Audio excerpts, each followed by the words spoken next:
Hello, aujourd'hui on se retrouve pour une vidéo un petit peu particulière et surtout particulier pour moi, c'est que j'ai réussi à réaliser il y a quelques jours mon rêve d'enfant.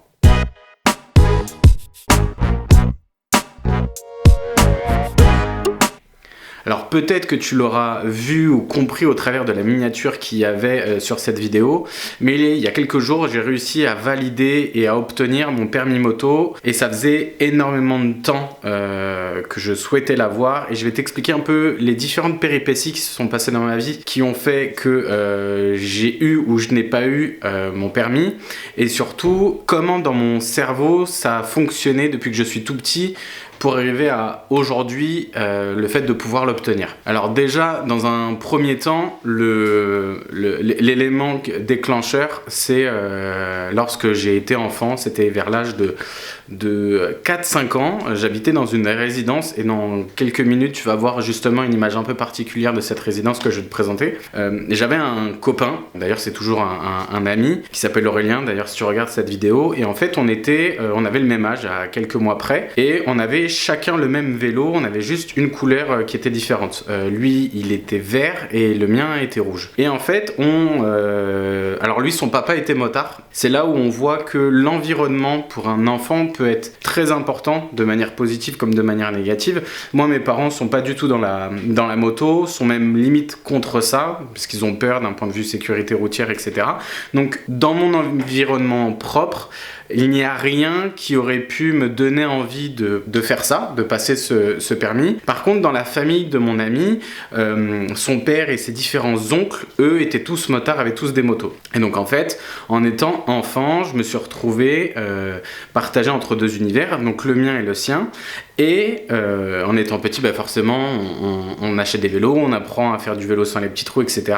Et dans notre résidence, en fait, c'était un peu particulier parce que c'était une résidence qui était fermée à la rue, et on avait un peu comme un circuit, un ovale autour du bâtiment où on habitait, moi et mon ami. Et donc on s'amusait à se mettre l'un à côté de l'autre et on faisait des tours et on imaginait que c'était un circuit, etc. Et en fait, l'importance de l'environnement, donc de son environnement à lui, comme on pourrait dire, a implanté la graine en étant petit, en disant que c'était une possibilité, que le monde de la moto pouvait faire partie de mon univers et que justement je pouvais commencer à rêver à ça.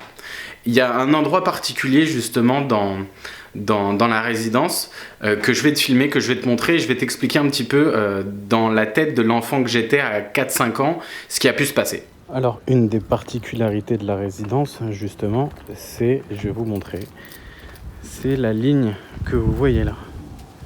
Alors pour vous, enfin pour un adulte, la ligne qui est là, vous voyez même qu'il y en a une deuxième juste ici, une troisième ici, quatrième, cinquième, etc.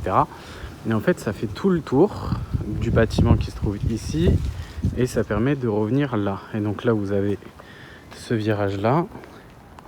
Et donc avec cette ligne, et en fait cette ligne lorsqu'on était petit avec mon ami, c'était la ligne de départ et la ligne d'arrivée. Et donc en fait on se situait tout le temps, mon ami qui était là et moi qui me mettais sur l'extérieur. Et en fait on se chronométrait à faire le tour entier et à revenir directement. Et en fait, pour un adulte ça peut paraître être quelque chose de totalement anodin.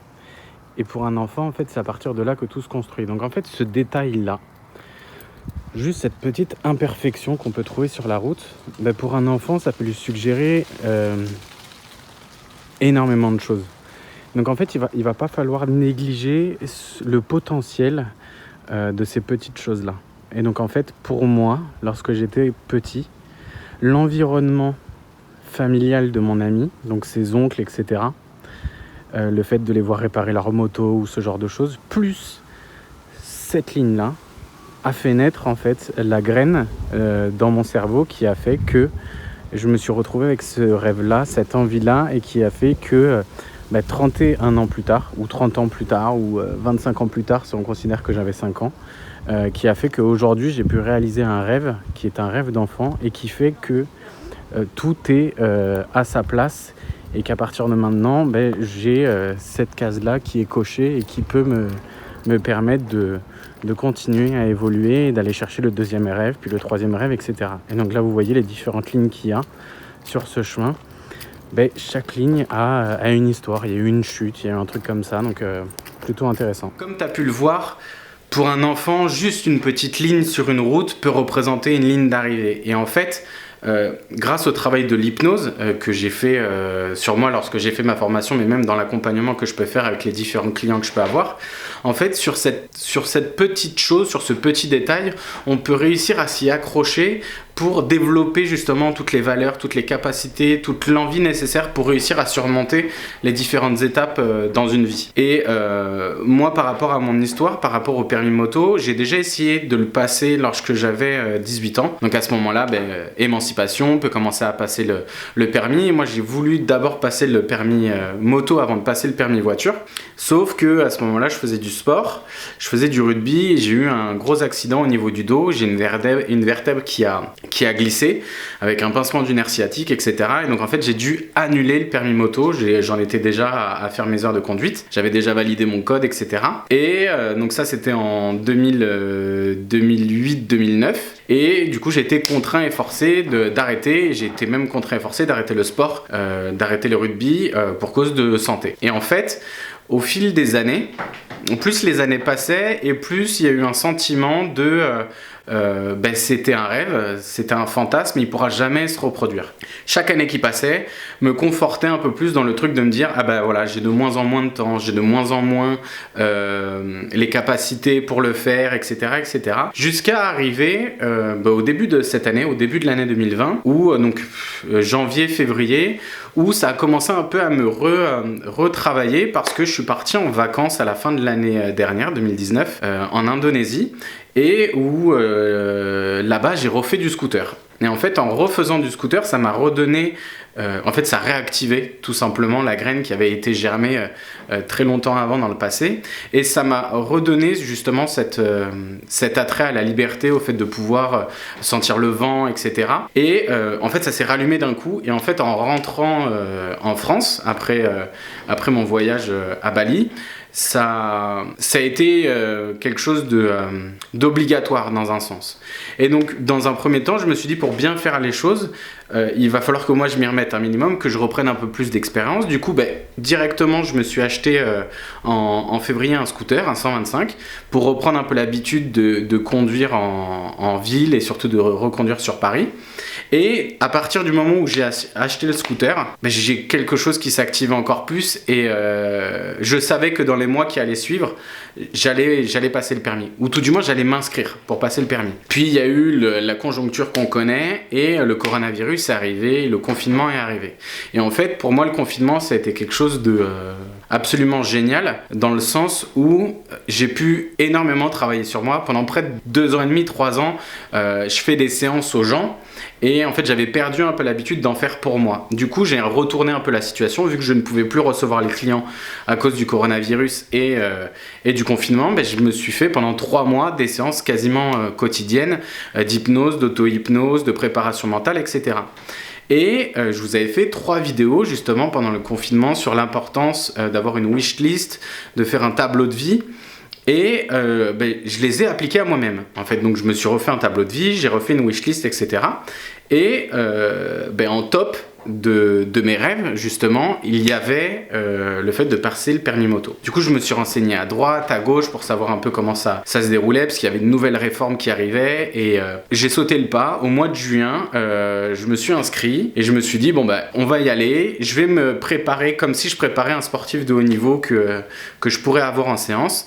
Et je vais faire en sorte de m'appliquer tout ce que j'apprends aux gens. Et on va voir sous combien de temps je vais pouvoir avoir ce permis. Et il m'aura fallu moins de 2 mois pour l'avoir, en ayant à repasser le code, le plateau nouvelle formule et en ayant à passer la circulation. Et par rapport à tout ça, ce qui était important à dire, c'est que dans les semaines qui vont suivre, je vais te faire 3 vidéos spécifiquement sur le permis moto ou la permis voiture, mais spécifiquement à la préparation mentale et à l'influence que peut avoir justement ton tableau de vie et ta wishlist. Et donc en fait, ça va te permettre de, peu importe l'objectif que tu as, peu importe l'envie que tu peux avoir pour demain ou pour dans 6 mois ou autre, Si c'est un rêve que tu as depuis tout petit et que tu as l'impression que chaque année qui passe, il a tendance un peu à s'effacer, ben, je vais te donner moi les outils que j'ai utilisés pour refaire venir ça en top, numéro 1, et pour réussir à le transformer et à faire en sorte que ça devienne concret pour toi dans ta vie. Dans les vidéos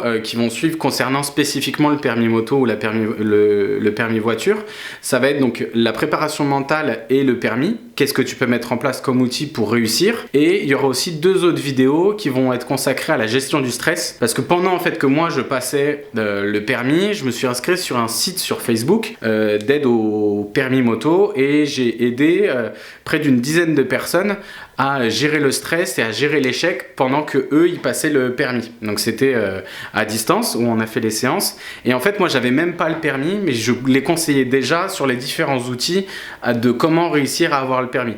Et par rapport à ça, du coup, je vais te faire des vidéos dédiées spécifiquement à ça, et on va tourner sur le mois qui va arriver, voire peut-être aussi sur le mois d'octobre, à tout ce qui va être lié à l'influence des rêves que tu peux avoir lorsque tu étais petit, à l'influence de la préparation mentale là-dedans, et comment réussir à t'approprier justement tout ce monde onirique qui se trouve un petit peu en dehors de nous, ou tout du moins sur lequel on n'a pas encore de possibilité de le façonner comme on en a envie. Je te remercie de m'avoir écouté. Prends le temps d'être curieux et on se retrouve bientôt.